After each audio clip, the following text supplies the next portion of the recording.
we're trying the Joolz Aer Lightweight Stoller in case you aren't able to. Beginning with its standout features, which for this stroller has to start with the fold. It comes with a safety lock. Not all travel strollers have one.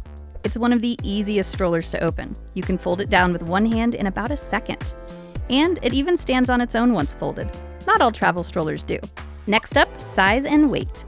When folded, the Air Plus is about the size of a carry-on and fits in an overhead bin, so you don't have to gate check it.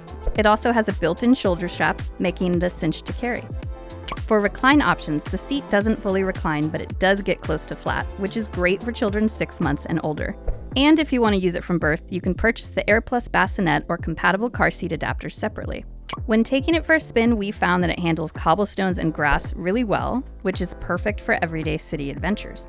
Steering and turning are smooth, and it swivels around really nicely. Now that you know its standout features, here are a few things to consider. The basket isn't huge, so storage is limited. You can fit the essentials, but probably not a large diaper bag.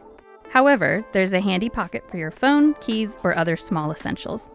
The handlebar is fixed, which is typical for travel strollers, so it's more of a one-size-fits-most situation. And while the wheels are sturdy, they have terrain limitations since this is a travel stroller. And finally, the price. The Joolz Aer Plus retails for around $449. It's on the higher end compared to some travel strollers, but aligns with other premium options. Our final take, if you'll only use it a couple times a year, it may not be the best investment. But if you travel frequently, it's absolutely worth considering, especially if it doubles as your everyday stroller. It's compact, easy to carry, and smooth to push, as long as you can justify the price.